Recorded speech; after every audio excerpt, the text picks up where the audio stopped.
Bonjour Mbombok et bienvenue dans la Minute Panafricaine. Bonjour, merci. Et si on revenait avec vous Mbombok sur la révolution commencée par le Mali, le Burkina Faso et le Niger qui constituent l'alliance des États du Sahel?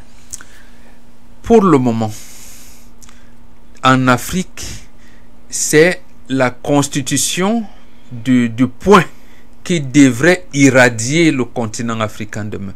Pour dire que voilà, les trois pays sont en train de poser les bonnes bases pour la souveraineté et l'émancipation des peuples africains. J'ai dit bien la bonne base. Pourquoi?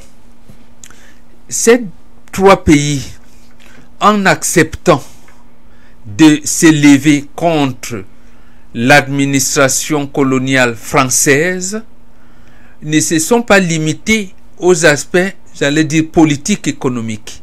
Ils sont allés au niveau de la spiritualité, mais en joignant leurs forces, en créant, j'allais dire quoi, cette fédération-là. C'est là la base. Hein. Je parle de la spirale. C'est cela. Et en plus, c'est le même peuple.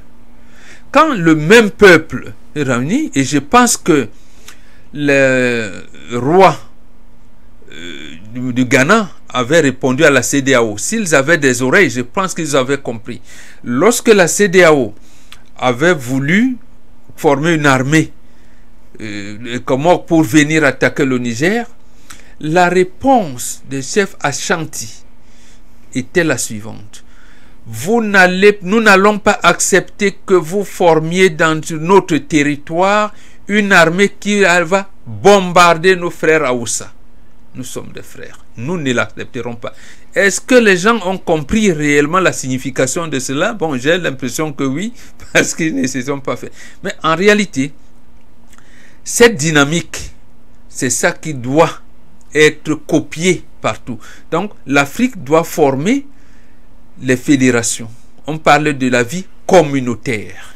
Si on n'évolue pas en communauté, c'est ce que nos ancêtres nous ont légué, la communauté. La vie communautaire, on n'ira pas. Et l'autre volet, le Burkina Faso, je pense que c'est le 15 mai, comme journée des traditions. Le Mali a créé un centre, ou bien le siège, moi j'aime utiliser le nom qui est rébarbatif, parce que ça me plaît, de la sorcellerie. Parce que en fait, les gens vont découvrir plus tard que c'est ça la science.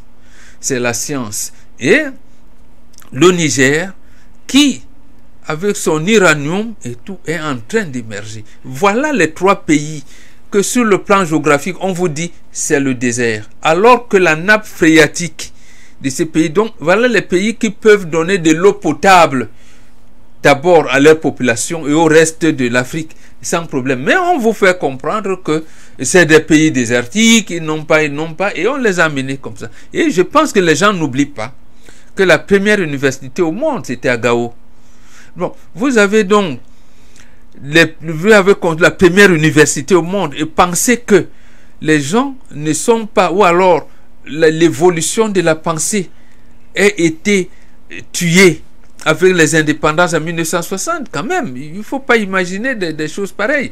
Donc, nous pensons que les autres présidents des États africains doivent s'inspirer de cela.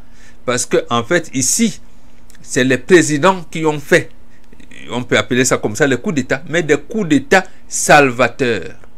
Salvateurs. Nous prions, nous les autres initiés africains qui ne sont pas là-bas, prions nos ancêtres pour qu'ils leur donnent le courage physique, les moyens nécessaires pour tenir et que d'autres pays africains puissent adhérer à cela. Notamment leurs voisins guinéens, Guinée-Conakry, je ne sais pas, qu'il a hésité le président guinéen pour leur donner l'accès à la mer et tout. Mais en fait, nous comprenons aussi les enjeux de l'ancienne administration coloniale française qui joue. Mais il faudrait que le colonel Doumbia qu'il s'émancipe et rejoigne ses frères côté pour former. Je vous dis, les pays de l'AES sont en train de nous montrer la voie à suivre pour l'émancipation des peuples africains. Oui.